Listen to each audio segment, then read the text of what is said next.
Hello everyone, welcome to Read Mantra. हम लोग matrix and determinant start किए थे कल। थोड़ा इंट्रोडक्शन दिया था कल खाली मैट्रिक्स का कि मैट्रिक्स होता क्या है, मैट्रिक्स को हम किस वे में रिप्रेजेंट करते हैं और कितने टाइप्स ऑफ मैट्रिक्स होते हैं, और ऑर्डर हमने बताया था कि ऑर्डर को किस तरह से लिखते हैं। अब उसके आगे आज हम कंटिन्यू करते हैं। एक बार थोड़ा ग्लांस दे देते हैं होता क्या है मैट्रिक्स। हमने पढ़ लिया था मैट्रिक्स की डेफिनेशन, रेक्टेंगुलर अरे ऑफ नंबर्स होते हैं, सिंबल्स होते हैं, एक्सप्रेशंस होते हैं जो हम रोज और कॉलम्स में लिखते हैं। फिर हमने ऑर्डर पढ़ा था कि मैट्रिक्स की जो ऑर्डर होती है वो हमेशा m क्रॉस n में लिखते हैं। m हमारा रोज होता है, n हमारा कॉलम्स होता है। और मैट्रिक्स तभी पूरी होती है जब उसके अंदर एलिमेंट्स भी हो और ऑर्डर भी लिखा हो। फिर तीसरे पे हम गए थे टाइप्स ऑफ मैट्रिक्स, सब हम कवर कर चुके हैं। कॉलम मैट्रिक्स क्या होता है, रो मैट्रिक्स क्या होता है, स्क्वायर मैट्रिक्स क्या है, डायगोनल क्या है, स्केलर क्या है, आइडेंटिटी क्या है, जीरो क्या है, सबके बारे में हमने डीपली पढ़ा था, एग्जाम्पल दिया था। इन तीनों को हमने रिलेट किया था कि इन तीनों में क्या रिलेशन है, ये सब पूरा हो चुका है। आज अपना नया टॉपिक है equality of matrix. Equality of matrix हमें क्या समझ में आ रहा है कि दो मैट्रिक्स कब इक्वल होते हैं, इसका मतलब है इक्वालिटी ऑफ मैट्रिक्स। तो क्या लिखा है, टू मैट्रिक्स ए आई जे, बताया था कि आई जे इस फॉर्म में हम मैट्रिक्स को रिप्रेजेंट करते हैं। एक मैट्रिक्स बी है, B I J are said to be equal. कोई भी दो मैट्रिक्स कब इक्वल होती है, दो कंडीशंस होती हैं हमेशा, जब अगर वो दोनों कंडीशन फॉलो होगी तभी मैट्रिक्स इक्वल होगी। पहली कंडीशन क्या है, उन दोनों का ऑर्डर सेम होना चाहिए। अगर ये 2x2 की मैट्रिक्स ए है तो बी भी तुम्हारी 2x2 की ही होनी चाहिए, ठीक है। तो they should be of same order. दूसरा क्या है, each element of A is equal to the corresponding element of B, मतलब A I J should be equal to B I J. ये दोनों ही कंडीशन फॉलो होगी तभी मैट्रिक्स इक्वल है। ऐसा नहीं है कि एक फॉलो हो रही है एक फॉलो नहीं हो रही तब भी आप कह दो कि मैट्रिक्स इक्वल है। एग्जांपल के साथ समझाते हैं इसको। एक मैट्रिक्स है 1 2 3 4, एक मैट्रिक्स है 6 7 8 9। इसका ऑर्डर क्या है, 2x2।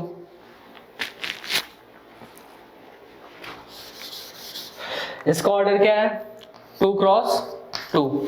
दोनों के ही ऑर्डर सेम है, पहली कंडीशन सेटिस्फाई हो रही है। बट क्या दोनों ही मैट्रिक्स के करस्पॉन्डिंग एलिमेंट सेम है, दोनों ही मैट्रिक्स के करस्पॉन्डिंग एलिमेंट सेम नहीं है। चेक करें, मतलब A I J should be is equal to B I J. A I J मतलब मान लो I1 J1, तो A11 should be is equal to B11। A11 कौन सा एलिमेंट है, ये एक A मैट्रिक्स है, ये B मैट्रिक्स है। और B11 कौन सा एलिमेंट है, ये। क्या A11 और B11 बराबर है, नहीं बराबर है। ये कंडीशन सेटिस्फाई नहीं हो रही है, तो ये दोनों मैट्रिक्स इक्वल मैट्रिक्स नहीं होंगी। तो ध्यान रखो, दो मैट्रिक्स तभी इक्वल होंगी अगर उनके ऑर्डर भी सेम होंगे और करस्पॉन्डिंग एलिमेंट्स भी सेम होंगे। अब इसको अगर तुमने लिख दिया 1 2 3 4, तो ये मैट्रिक्स इक्वल है, ठीक है, क्योंकि A11 में भी 1 है, B11 पे भी 1 है, A12 पे 2 है, B12 पे भी 2 है। एक बात और ध्यान रखो, मैं आपको इसको ये लिख दूं 4 3 2 1। आप कहो सर यहाँ 1 2 3 4 नंबर्स भले आगे पीछे लिखे तो वही नंबर्स है, तो इक्वल होना चाहिए, नहीं, क्योंकि करस्पॉन्डिंगली इक्वल नहीं है। A11 पे 1 है तो B11 पे 4 है, A21 पे 3 है तो A21 पे 2 है, तो दोनों इक्वल नहीं हुए। तो सीधी सी बात है, कंक्लूड कर रहा हूं मैं, दो मैट्रिक्स तभी इक्वल होंगे अगर उनका ऑर्डर सेम होगा और करस्पॉन्डिंगली एलिमेंट्स इक्वल होंगे। मेन बात ये इंपॉर्टेंट है, A I J is equal to B I J, ठीक है। तो ये छोटा सा कॉन्सेप्ट है जिसपे क्वेश्चंस पूछे जाते हैं। अब कैसे क्वेश्चंस पूछे जाते हैं, ये हमारे पास एग्जांपल है। अब इस एग्जांपल से समझते हैं कि इक्वालिटी ऑफ मैट्रिक्स को हम सॉल्व कैसे करते हैं। इस तरह से क्वेश्चन दे देगा, लिखा है x + 3 z + 4, इसको हम इधर लिखते हैं ताकि थोड़ा और क्लियरली समझ में आए। x + 3 z + 4 2y - 7 -6 a - 1 0 0 -21 b - 3। ये किसके बराबर है, 0 6 3y minus 2 minus 6 minus 3 2c plus 2 2b plus 4 minus 21 0। Question क्या बोला है? ये तुमको क्वेश्चन में ऑलरेडी गिवन है। तुमसे बोला है a की वैल्यू बताओ, find a b c x y and z। ये सब चीजें तुमको फाइंड करनी है, a b c x y z। तो अब तुमको मैट्रिक्स इक्वल है, खुद ही बोल दिया है कि अगर ये दोनों मैट्रिक्स इक्वल है, क्या ये मैट्रिक्स इक्वल है? तो हमें ऐसे तो नहीं दिख रहा है, बट क्वेश्चन में उसने खुद ही कह दिया कि हाँ ये गिवन मैट्रिक्स इक्वल। तो दो तरह के क्वेश्चंस आते हैं। एक क्वेश्चन आता है तुम्हें चेक करो कि मैट्रिक्स इक्वल है कि नहीं, उसके लिए ये दो कंडीशंस है। दूसरा क्वेश्चन आता है तुम्हें बोल देगा मैट्रिक्स इक्वल है, तो अननोन फाइंड करने को बोल देगा। तो जैसे इसमें बोल दिया है कि given matrix are equal, so find the unknowns of a, b, c, x, y, z। और ऑर्डर लिख लो पहले, 3 क्रॉस 3 3 क्रॉस 3। पहली कंडीशन तो सेटिस्फाई हो रही है, आओ दूसरी कंडीशन सेटिस्फाई कराते हैं। करस्पॉन्डिंग एलिमेंट्स इक्वल होने चाहिए, तो इसका जो a11 है इसके b11 के बराबर होना चाहिए। तो x plus 3 should be is equal to 0, तो x इज इक्वल टू -3। ठीक है, x की वैल्यू आ गई। अगला a12 जो है वो b12 के बराबर होना चाहिए। ठीक है, तो मतलब z plus 4 should be equal to 6। z plus 4 6 के बराबर, तो z किसके बराबर हो गया? 2 के। ठीक है, क्या बचा? y। उससे पहले हम ये करते हैं, ये वाला एलिमेंट इसके बराबर करके c निकाल लेते हैं। तो 0 is equal to 2c plus 2, 2c is equal to -2, c is equal to -1। c आ गया, क्या बचा? x हो गया, y बचा है, z बचा है, a बचा है, b बचा है। a के लिए ये वाला एलिमेंट और ये वाला एलिमेंट बराबर कर देते हैं। a minus 1 is equal to -3, a is equal to -3 plus 1, a is equal to -2, a आ गया। ठीक है, b बचा है, b निकाल लेते हैं। b के लिए ये एलिमेंट और ये एलिमेंट बराबर कर देते हैं। b -3 is equal to 2b plus 4।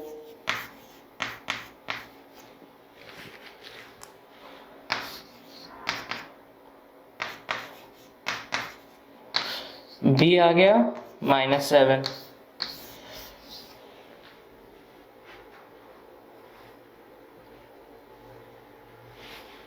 ठीक है, लास्ट क्या बचता है? y। y के लिए इसको और इसको बराबर कर देते हैं। 2y -7 should be is equal to 3y -2।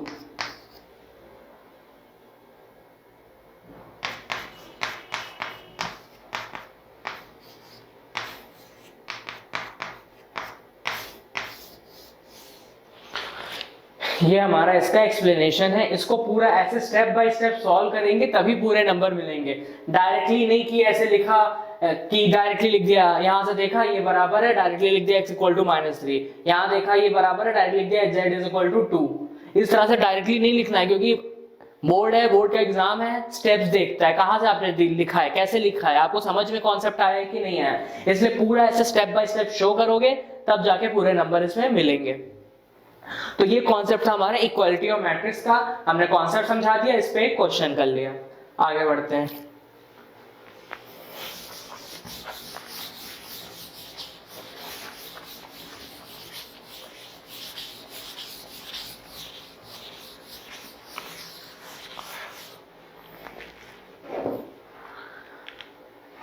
अब आते हैं हम क्वेश्चंस पे।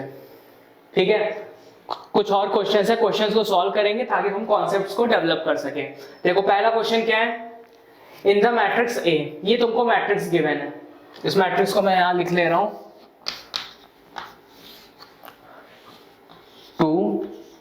5 19 माइनस 7 35 माइनस 2 5/2 12 √3 1 माइनस 5 17। ऑर्डर क्या है इस मैट्रिक्स की? 3 रोज 4 कॉलम्स 3 क्रॉस 4। ठीक है, 1 2 3 3 रोज 1 2 3 4 कॉलम। पहला क्वेश्चन क्या है? ऑर्डर ऑफ द मैट्रिक्स बताओ। लिखोगे m is equal to 3 n is equal to 4, तो ऑर्डर क्या हो गया? m cross n is equal to 3 cross 4। इस तरह से पूरा लिखोगे तब जाके नंबर इसमें मिलेंगे। सेकंड है नंबर ऑफ एलिमेंट्स बताओ। नंबर ऑफ एलिमेंट्स मैंने आपको बताया किसी भी मैट्रिक्स में नंबर ऑफ एलिमेंट्स क्या होते हैं? m into n। m into n solve करके जो आता है उतने ही नंबर ऑफ एलिमेंट्स होते हैं। चाहो तो काउंट कर लो 1 2 3 4 5 6 7 8 9 10 11 12, सीधा लिख दो 12। या तो 4 इंटू 3 इज इक्वल टू 12, बात एक ही है। या तो डायरेक्टली तुमने ऑर्डर लिखा, ऑर्डर को मल्टीप्लाई कर दो 4 3 जा 12, या तो काउंट करके कर लो। तो ये तुम्हारा दूसरा क्वेश्चन ऑप्शन हो गया। तीसरा क्या है? Right the elements of A13 A21। तुमको बताना है तो पहले क्या करो, सबका लिख लो। इसको लिख लो, मैं इसके ऊपर लिख ले रहा हूं। ये क्या है? A11। ठीक है, ये क्या है? A12, ये A13। इसके ऊपर ब्रैकेट में लिख रहा हूं ताकि कंफ्यूज ना हो कि ये एलिमेंट्स नहीं लिखे हैं, ये एलिमेंट्स की पोजीशन लिखी है। A14, ठीक है, A21, A22, A23, A24, A31।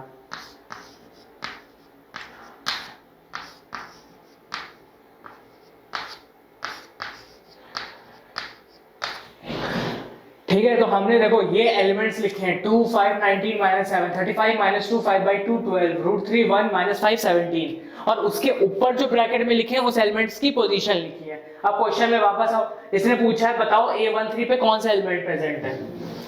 A13 पे कौन सा एलिमेंट प्रेजेंट है? अब देख लो 13 पे प्रेजेंट है 19।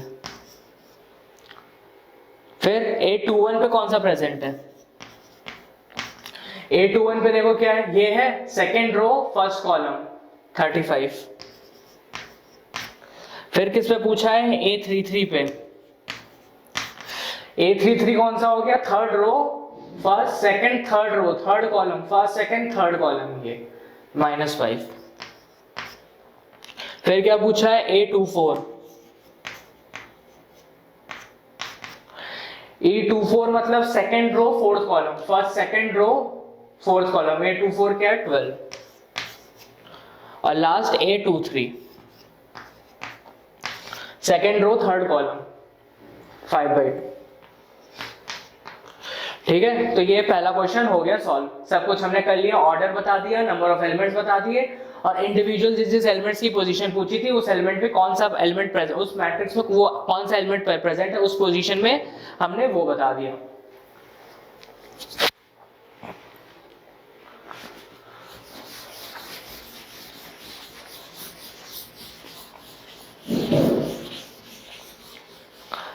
अगला क्वेश्चन है, क्या बोला है? Construct a 2x2 matrix Aij whose elements are given by। पहला क्या है? Aij is equal to I plus j का होल स्क्वायर बाई 2। ठीक है, तुमको पहली बात तो ऐसे क्वेश्चन में तुमको पहले खुद ही बता देगा कि कौन सी मैट्रिक्स तुमको चाहिए। तो 2x2 मैट्रिक्स चाहिए, तो 2x2 मैट्रिक्स मतलब A11 A12 A21 A22, ये तुम्हारी 2x2 मैट्रिक्स है। अब इसमें सेटिस्फाई करा दो। 1 पुट किया और j1 पुट किया, तो 1 + 1 2, 2 का स्क्वायर 4, 4/2 2, A1 2, I के जगह 1, J के जगह 2, 2 + 1 3, 3 का स्क्वायर 9, 9/2, 4.5 या 9/2 लिख दो। A21 सेम ही बात है, चाहे 1 2 लिखो चाहे 2 1 लिखो, 2 + 1 3, 3 3 जा 9, 9/2। और लास्ट 2 2, I के जगह 2, J के जगह 2, तो 2 + 2 4, 4 का स्क्वायर 16, 16/2 8। तो ये तुम्हारी बन गई 2 × 2 की मैट्रिक्स। तुमको ये एक्सप्रेशन दे देगा, इसमें सिर्फ और सिर्फ ये करना है तुम्हें आई और जे सब्स्टिट्यूट कर करके इंडिविजुअल पोजीशंस पे एलिमेंट्स निकालने हैं। अगला उसने क्या बोला है, Aij = I/j। फिर वही काम करो, A11, A12, A21, A22, 2 × 2 की मैट्रिक्स बना ली। 1/1 1, 1/2, 2/1 2/2, ये तुम्हारा इसका आंसर हो गया। ठीक है, तीसरा क्या बोला है, पहला वाला मिटा दें।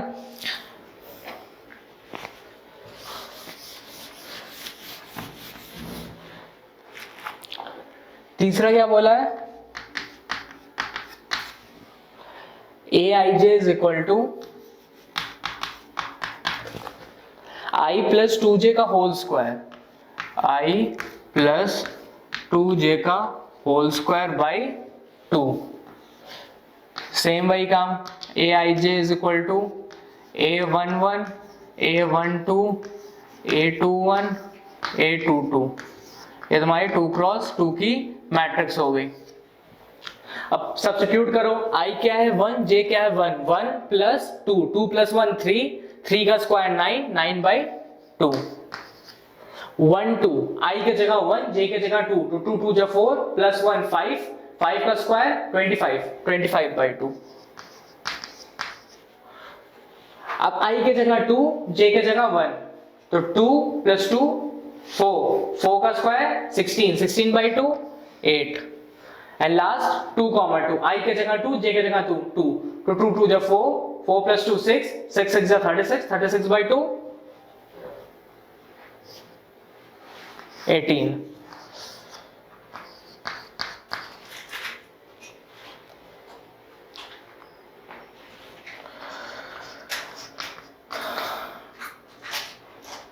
ठीक है, ये हमारी बन गई A2 पूरा। ठीक है, सॉल्व हो गया ये हमारा, ये तीनों ही सॉल्व हो गए। सिंपल सा काम है, हमको एक्सप्रेशन दिया रहेगा, उसमें I और J सब्स्टिट्यूट करते जाओ और मैट्रिक्स को कंस्ट्रक्ट करते जाओ। लास्ट क्वेश्चन,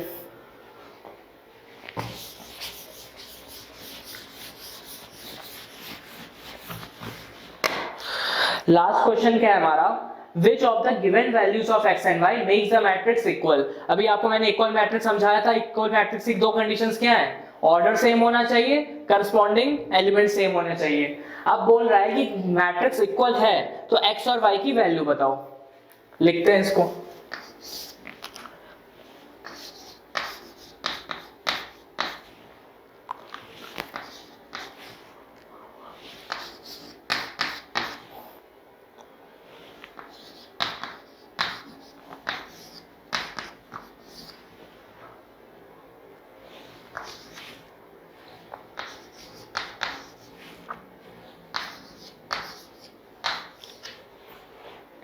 सबसे पहले कंडीशन चेक करो, पहली वाली, ऑर्डर सेम है। ऑर्डर सेम नहीं होगा, सीधे लिखो ऑप्शन ये वाला टिक हो जाएगा, नॉट पॉसिबल टू फाइंड, क्योंकि मैट्रिक्स की इक्वालिटी तभी चेक होगी जब दोनों का ऑर्डर सेम होगा। यहाँ 2 × 2 है, यहाँ 2 × 2 है, ऑर्डर सेम है तभी हम आगे बढ़ते हैं, वरना सीधे हम बी ऑप्शन मार के आगे बढ़ जाते हैं अगर ऑर्डर सेम नहीं होता। अब इंडिविजुअल एलिमेंट्स को इक्वल करना है, तो 3x + 7 = 0, ये इसके बराबर, x की वैल्यू क्या आ गई -7/3। ठीक है, इधर इन दोनों को बराबर करो, y - 2 = 5, y की वैल्यू क्या आ गई 7। अभी यही खत्म नहीं हुआ है, नीचे वाले भी एक्सप्रेशन है, y plus 1 is equal to 8, y की वैल्यू यहां से क्या बोल रहा है 7, ये और ये बराबर करो, 2 माइनस 3x बराबर 4 माइनस,